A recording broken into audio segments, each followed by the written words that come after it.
Hello, hello, hello. Ẹ̀yin èèyàn mi. Hmm. Ẹ máa kú dédé ìwòyí òjé. Ẹ kú tẹ́tí gbọ́ wa. A kú sinmi ẹ̀ní. Nǹkan tó ṣẹlẹ̀ ni pé a gbọ́ nínú internet space ń sìn pé wọ́n ní àwọn olórí túláàsì tí kábíyèsí tán di egungun ẹja sí kábíyèsí lọ́rùn láàfin torí wọn kò sí ìwúlò wọn. Ní tèmi ò lójú mi kò sí ìwúlò wọn. Kábíyèsí kàn fi wọ́n ṣe ẹlẹ́yà ni. Wọ́n fi wọ́n ṣe eré bọ́ọ̀lù. Àwọn aláìní ìtìjú, wọ́n ò rí ibi lọ ni.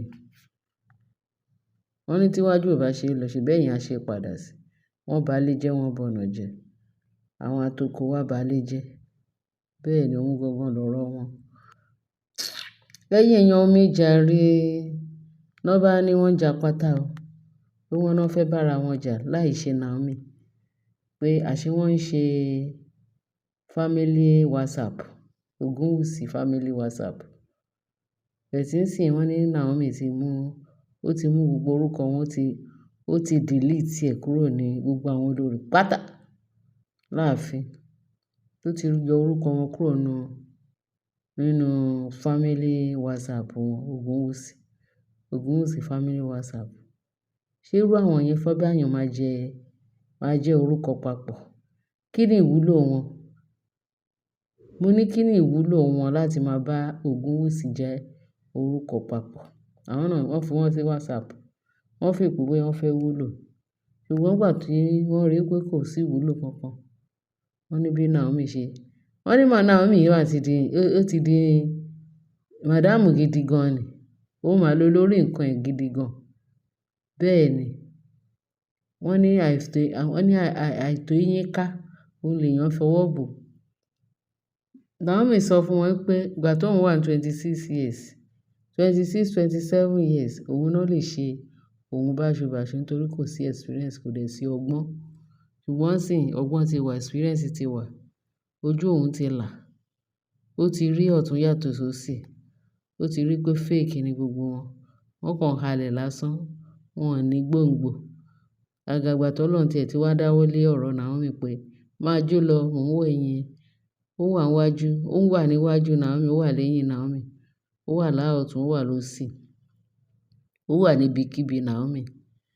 That is our God. Ọlọ́run wa ń ṣe Ọlọ́run òkú. Ọlọ́run Naomi, Ọlọ́run ayé ni. Bẹ́ẹ̀ ni. Ó ní kí Naomi máa jó lọ, òun wà níwájú, òun wà lẹ́yìn. Ṣẹ́rù ò ti ẹ̀ bà wọ́n ni? Ṣé ní ti tẹgbẹ́ ni àbí tọgbà? Ṣẹ́rù ò ti ẹ̀ bà wọ́n?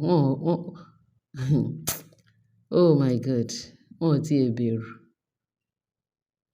Ẹni aṣiwèrè ló sọ pé kò sọ Ọlọ́run. Tó bá pé wọ́n lọ́gbọ́n ni, tó bá pé orí wọn pè ní.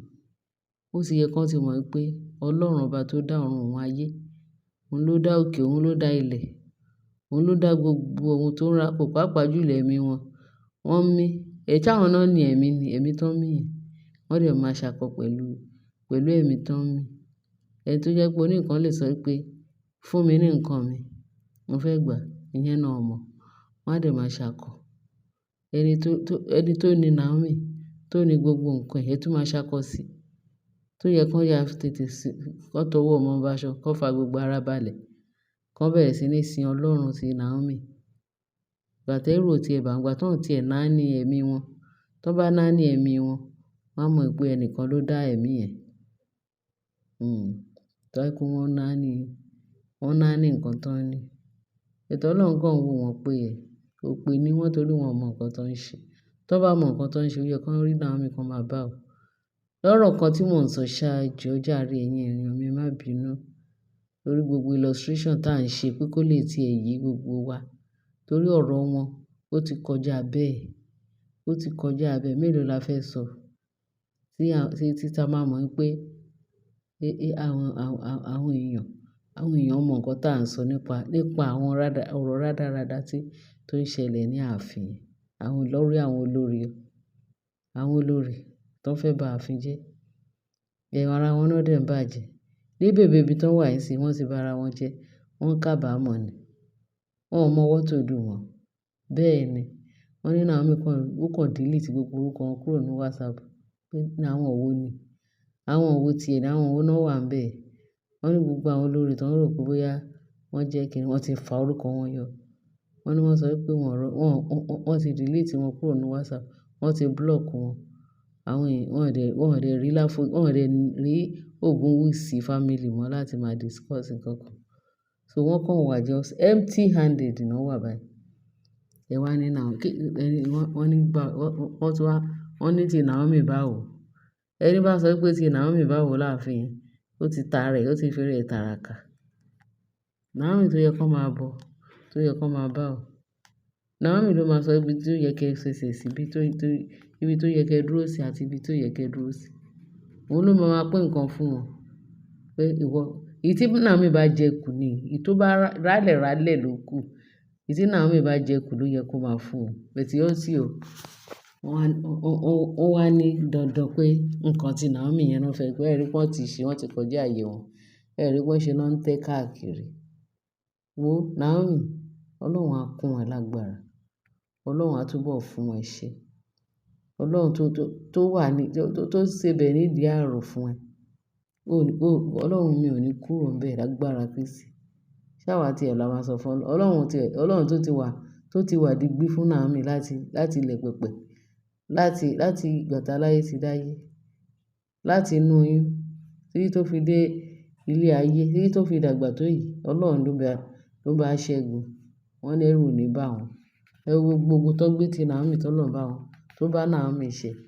Wọn ò lè sọ wọ́n ò tí ì wá dérò pé Ọlọ́run ló máa wà nídìí ọ̀rọ̀ Naomi. Ǹjẹ́ ṣé táwọn bá ṣàṣejù, ṣé kìí ṣe pé kí ló fẹ́ jásí fún wọn? Nǹkan tó bá rí, wọ́n fi ahọ́n wọn ka eyín wọn. Nǹkan kí nǹkan tó bá jásí fún wọn, wọ́n máa fara mọ́. Tí wọ́n sọ wípé ewúrẹ́ aláìgbọ́ràn ni wọ́n. Ó dìgbà náà ná. Bẹ́ẹ̀ ni, wọ́n ní Naomi wá delete orúkọ wọn. Ó yọ orúkọ wọn lágà kúrò nínú ìwé tó máa fi máa dá wọn mọ̀ pé táwọn náà fi máa mọ̀ pé àwọn náà wà family Ògúnwùsì. Bẹ́ẹ̀ sì Naomi ní wọ́n sí Ògúnwùsì. It mean pé wọ́n ti ṣì, wọ́n ti fail. Òfo lásán ni wọ́n bọ́ ṣe wà yẹn. Asán nínú asán, òfo nínú òfo. Ó dà bẹ́ẹ̀. Ó dà bẹ́ẹ̀. Wọ́n ní wọ́n pàjá pátá wọn bẹ̀rẹ̀ sí ní. Wọ́n ní kò tí ẹ sẹ́ni tó dá wọn lóhùn. Wọ́n ní kábíyèsí, wọ́n ní inú kábíyèsí fẹ́ dùn pa. Yes. So it mean pé wọ́n ní Naomi ló dìde sọ pé ó fẹ́ yọ. Kì í ṣe pé kábíyèsí ni gbére. Continue. Gbogbo nǹkan tó bá fẹ́ ni kó máa ṣe. So kábíyèsí ti fún Naomi ní gbogbo agbára. Ó ti fún ní gbogbo opportunity láàfin yẹn pé kó máa ṣe nǹkan tó wù. Nǹkan tó bá nawọ́ sí báyìí, kábíyèsí faramọ́. Nǹkan kí nǹkan tó bá sọ pé òun fẹ́ ni kábíyèsí máa ṣe. Ní ìtàn wà yìí, ẹ̀yin èèyàn mi, mo ní kí n já yín sí. Kí n já yín sí báyìí. Pé kí ẹ lè gbọ́ bó ti ṣe ń lọ. Ó ti ẹ̀ dà bẹ́ẹ̀. Ẹ ṣé ẹ̀yin èèyàn mi. Torí tí bá tún gbọ́ eléyìí, èyí tó bá tún jẹ́ bí màá tún fún yín, èyí tó bá tún jẹ́ lérèfé màá tún fún yín. Bó ṣe fẹ́lẹ́ tó bẹ́ẹ̀ náà ló sì nípọn tó gbogbo ẹ̀ náà ni máa fi sétí gbọ́ wa. Ẹ ṣé gan bẹ́ẹ̀ ṣe ń tẹ́tí sí wa. Ẹ̀yin èèyàn mi tó ṣẹlẹ̀ ń kẹjọ. Àwọn èèyàn mi àtàtà. Àwọn èèyàn mi tó jẹ́ pé Ọlọ́run máa gbéga tó máa fún ní ẹ̀bùn oore ọ̀fẹ́ láti gbé ilé ayé títí. Ikú kan wọn ò ní pa yín, àrùn ní sọ yín lọ́jọ́, kankan ò ní ṣẹ̀mí gbogbo wa. Àbọ̀ Ọlọ́run á dájú lórí wa láyé àti láéláé. Àmín. Ẹ ṣé gan. A kó palẹ̀mọ́ ọdún ayọ̀ àti àlàáfíà àti oore ọ̀fẹ́, oríire la máa fi ṣe àti àlàáfíà ńlá. Ẹ̀rù ò ní bà wá o. Orúkọ Jésù Olúwa wa. Ẹ ṣé gan bẹ́ẹ̀ ṣe ń tẹ́tí sí wa. Ẹ bá share, kí ẹ bá like, kí ẹ bá fi tó kù sí comment section. God bless you all. In Jesus' name. Amen. Bye.